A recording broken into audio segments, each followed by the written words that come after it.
Hello, my name is Lola, and I'm going to be reacting to the new worst game ever made by Caddicarus. I don't know what new bad worst game it could be, so let's check it out. And if you want to like, comment, subscribe to my channel, you can. If you don't want to, that's fine too. I just do this for fun. Here we go.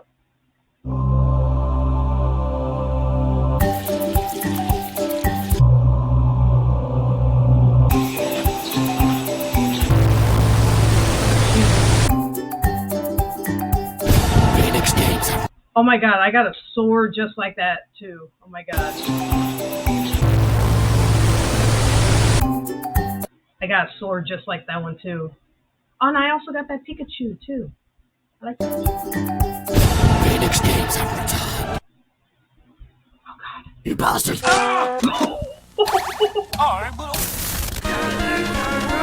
god.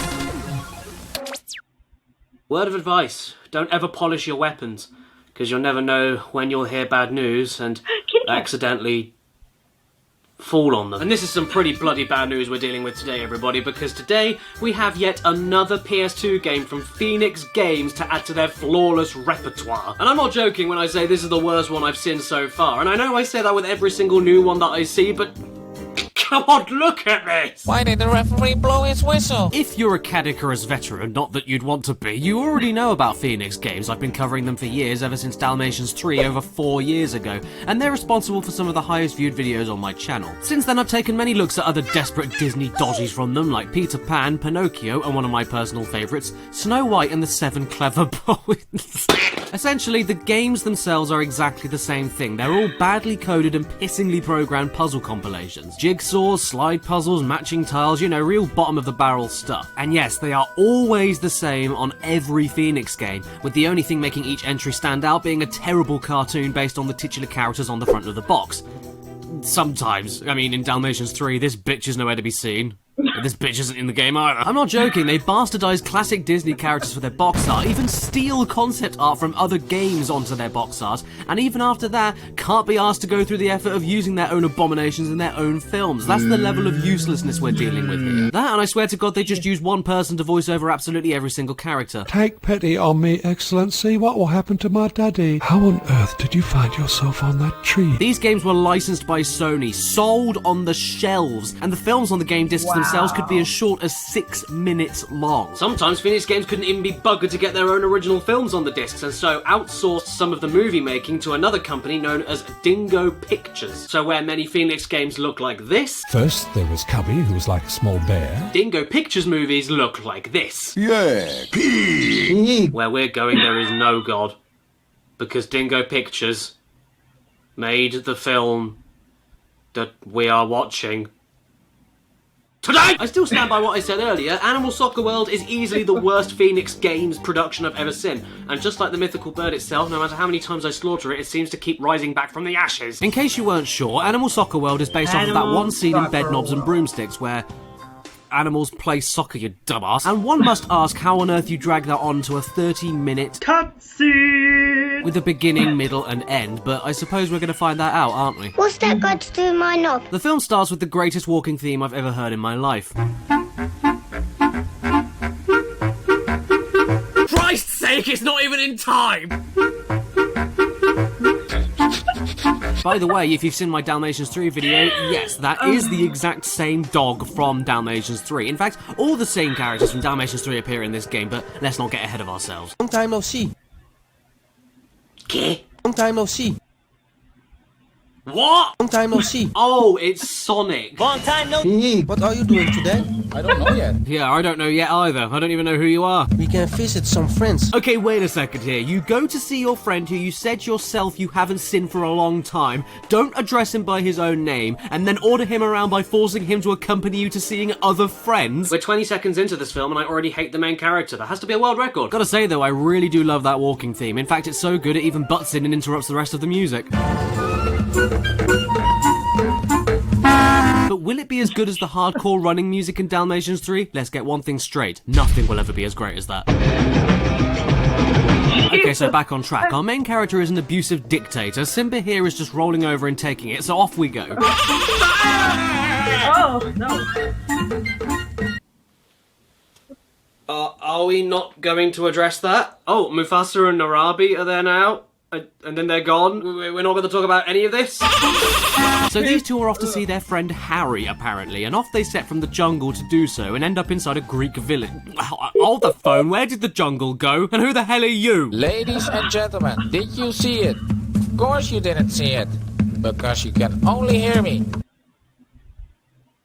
Then why did you ask? We're only about a minute into this masterpiece and already I'm completely lost. At least in other Phoenix games, they had easier to follow plots and characters despite me not understanding a single word half of them said most of the time. I don't want to hear every word. But Animal Soccer, well, I mean, he's Harry, but I don't know who these two are. I don't know who these two are or why they appeared on screen for less than 3 seconds, and there's no excuses here. This is a PS2 game that came out in 2005, next to the original God of War, and 2 years after Dalmatians 3 changed the industry! Are we also going to completely ignore the fact that Harry is a 6-foot-tall street flasher? Anyway, as it turns out, Harry is actually pretending that something is going on so that he can report and commentate on it because there's nothing going on, hence all of his ramblings. But this is only a guess from me here, since I can barely understand a single conversation going on. As you can hear, the voice acting is so out of this world dreadful, but when you stitch it back to back with other characters trying to have a conversation, it sounds like someone having a stroke. But what is supposed to happen? Something that even scares the dog. Excuse me? I wasn't talking about you. I didn't edit or cut down any of that, including the overlapping lines on the wrong characters moving the wrong lips. It really is that bad. I see. That is hard.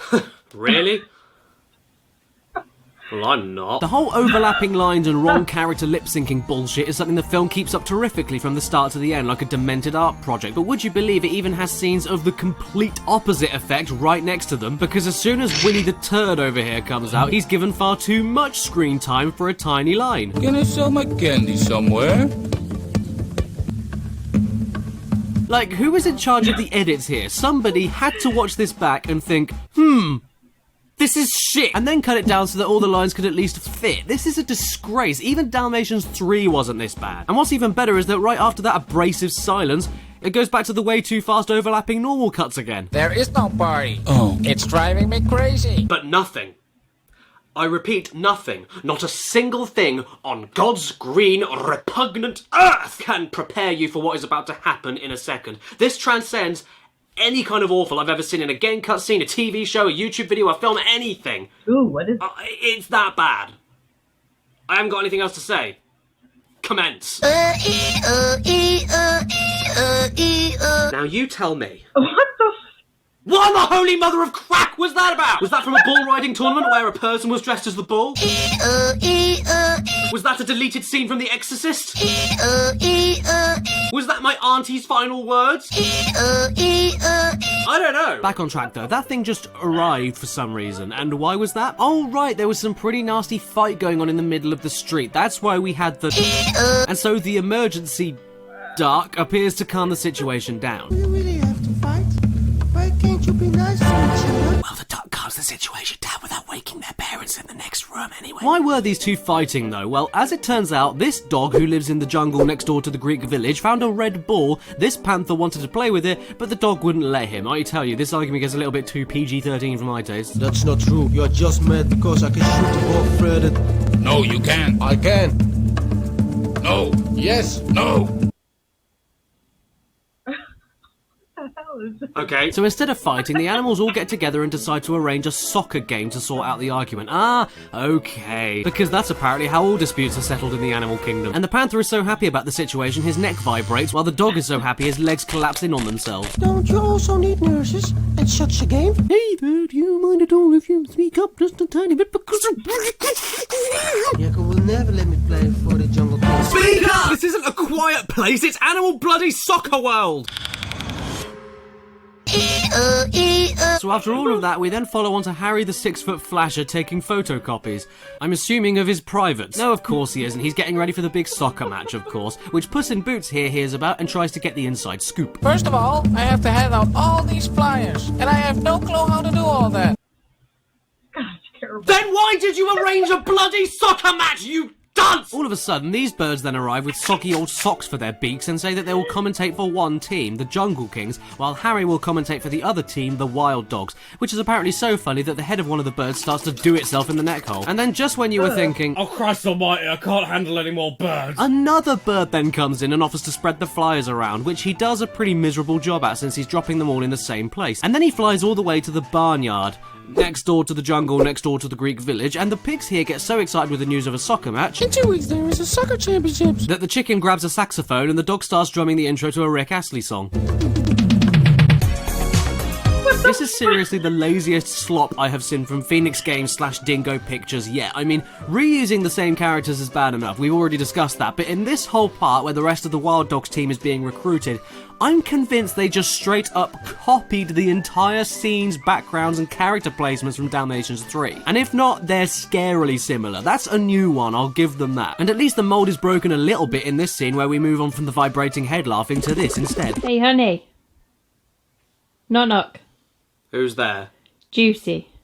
Juicy who? Do you see that stupid dog over there? So then we cut to the Wild Dogs team who are deciding who is going to do what in the match. You look a little bit small, but you're fast, and you can run between the legs. What can I be? Nothing, Crummel. You are way too small. This goes on for much too long, after which they all head out for the shooting practice, and this guy thinks he's playing basketball, so that's a very good start. I always have to do everything, just because they're bigger than me. Did Tommy Wiseau voice that thing? I want to give her a second chance. After all, she's my future wife. And no less than nearly 10 minutes into this 30-minute film about soccer, we finally have the first football kick, which is followed by this. This dog is then sent away to find a better goalkeeper, and luckily we find one, but for some reason someone added a bouncing ball on top of the dialogue here, and I'm about to give up on my life. Goalkeeper? Why a goalkeeper? Okay, we're done here. Time to move on to... Oh, no. No! Well, would you No, look no. at that? Mufasa has moved on from the jungle and now lives in a lovely holiday villa on the Spanish coast, and he's going to train the Jungle King. He decides to make the panther guy over here the captain, which he finds very exciting. And at this point, the voice actors, or voice actor, gets so lost to the point that he even asks the same question twice right after he asks the first question. With soccer, can you also play with your hand? Can you also use your head with soccer? No time to focus on that now, though, because the elephant has been named the goalkeeper, which seems horrifically unfair to me, but whatever. I will be the goalkeeper. I'll stop all the balls. Yep, I'm sure you will. And I bet you've had a lot of practice with that trunk. Hey, Samson. Wait, what? Hey, Samson. Is the bear's name Samsung? Hey, Samson. Like the company? And I mean, this isn't even me talking about the other classic Dingo Pictures staples that are present in all their other films. There are bootleg Disney characters seeping out of every crevice. Not only does the dialogue constantly overlap, but so does the music. And how about this for missed potential? Puss in Boots is in this film, and he doesn't ever play football, and he's wearing boots. So anyway, Simba, and I know he has a different name, but Jesus Christ, he might as well be called Simba, steals the football away from the Jungle Kings and plays with it while his tail spins in an impossible full circle. He's just learning. You have to explain it to him gently. Oh, well, how understanding. What a lovely father he is. And now give me that ball right away. I'm going to take that back. But the good thing is that this is totally made up with perhaps the most epic wind-up to a kick in video game history. Do you think I added that music in? Because I didn't, that's in the game. We have reached the nirvana, people. Indie devs around the world, give up. You're never going to be as good as this. You will never create anything as immaculate as this. But the real question is, though, can the elephant catch the ball with his loose-skinned and overworked trunk? Yep, it appears he can. Then Mr. Crocodile over here has a very important point to bring up. How can we score goals when he stops all the shots? Right? Right? No. And then Mufasa comes back to give us more advice, which... Wait, hang on. Where did Sarabi go? She popped in at the very start of the game for about 2 seconds next to Mufasa and then never came back. Why was she there? Well, where is she now? Did Mufasa eat her? With a face like that, it wouldn't surprise me. And so the awful mutt heads off to get uniforms in the most logical way this film can muster. You know, in the middle of the street with a goat who is also a tailor. Little bit of red. And he also sounds like that. Can you make jerseys for us? I'm sorry, what was that? Can you make jerseys for us? Excuse me? What? Can you make jerseys for us? Just say that one more time for me, please. Can you make jerseys for us? Oh! You know, I make everything. Well, it's like this. Okay, I think I need to explain something here. You know film, when cartoons do that, it's because the characters are having an enclosed and secretive conversation that no one else around them is supposed to hear. You can't just do that in the middle of an open street with two characters on each end of the bloody road because one character is only going to be able to hear... My God! And you know what? Finally... 17 minutes and 20 seconds into this Oscar-winning epic, we finally have the titular soccer match that the whole film is about! Oh my God! Hi there, Bambi! Nice to see you can make it! How's your mum doing? I thought we were for the Jungle Kings. And now there's a rebel biker duck gang!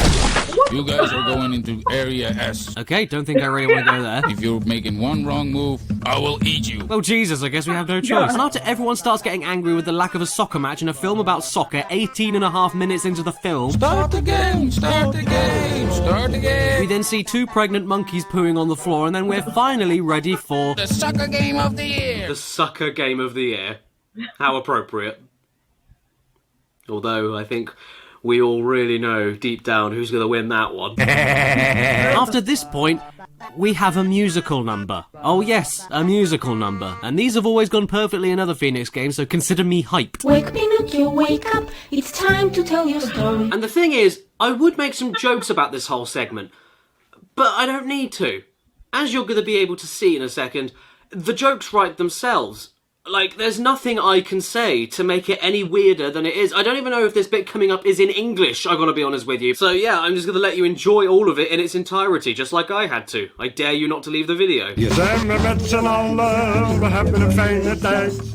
We gaan een beetje ballen, het wordt een mooie strijd. Geen geklaag, gemoppen, we maken alleen maar jol. Dit wordt een echte topper, wie maakt het eerste goal? Honden, leeuwen, katten, olifanten hier. Gaan op het gras wat watten en maken veel plezier. En als er straks het fluitje klinkt, doen alle dieren mee. Niemand maakt meer ruzie, iedereen is tevreden. And I don't have anything to say here either. 1, 2, 3, we are the biggest cheerleader. Yo, yo, yo, yo.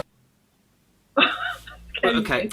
In all seriousness, though, I don't think I can add anything remotely productive from this point onwards. I mean, a few interesting things happen, like nobody actually playing soccer most of the time, and the referee is actually friends with one of the teams, which I'm sure is slightly scandalous. But as far as anything else goes, I'm completely out of words to explain anything that we are all looking at. So instead, now what you're going to see is a little montage that I cooked up of all of the weirdest, most screwed up, most uncomfortable, most awkward moments of the entire soccer match, because there's too many moments to count. There's too many things I can say, and the film does all the saying for me. It's all condensed right here, and it's ready for your scrutiny, so please enjoy. The referee blows his whistle, and...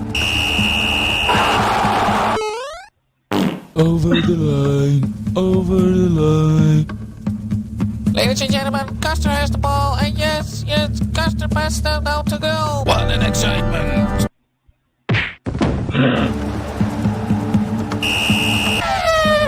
Did I see that right? Yes, indeed. Here he comes, he shoots it in his hole. Ow, ow, ow, ow. Faster, Charlie, it's gotta be a goal, yes, no. The halftime is coming to an end. Get your nice color balloons. He's gonna shoot now. And after all of this, the game chickens out and the match ends at 1-1. Cop out! So then Mufasa returns and calls for a rematch while sounding too much like that voice in the original Street Fighter. Ladies and gentlemen, because there was no winner in this soccer match, you've got a lot to run before you beat me. And the story ends with the dog and Simba from the very beginning saying that it was a great game, Jovi. Yeah, it was beautiful. Now we can be friends again. When weren't they friends? And when do you think this next match will take place? Get a load of this. Yes, but we still have 6 long weeks. You live in the jungle! Why does any of this take 6 weeks to prepare? What else have you got to do in all that time? Decide which front of the litter gets made into supper? So in conclusion, what the hell was any of that? I don't know, and I don't think I ever will know. I'm going to put a pinned comment below this video, and you can all reply to it. You can tell me what the hell any of that was, because I'm sure that one of you out there is supposed to know, and you can help fill my life with a little bit more clarity.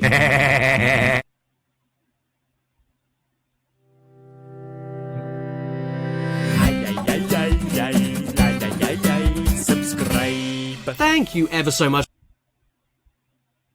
Wumba, Ellen Ripley, Joshua Von Ham. Going, there's no God. Edie Thornton Smith, thank you so much, every single one of you. Where we're going, there's no God. Okay, film. What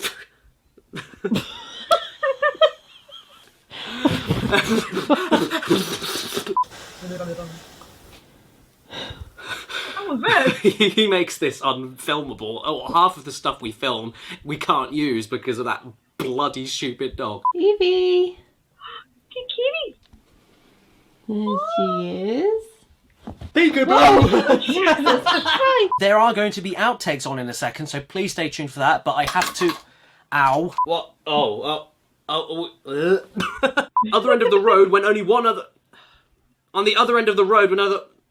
On the other end of the road when only... On the other end of the road when only... Poor Caddy.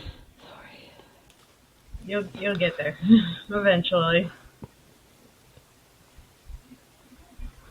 I don't even remember the line now. Wow, that game looks... Jesus Christ, very, very terrible. I can see why Caddy hated it. And plus, was it even really a game? How you gonna call it a game when it's just like a cartoon movie? Like, it's not really a game. Why did you call it? Why would you advertise it like that? That's false advertising, really. Jesus Christ. Well, anyway, that's my reaction to the new, worst game ever made by Caddicarus. You can see why it sucks. Yeah, anyway, everyone take care of yourselves, take care of each other, and I'll see you in the next one. Bye.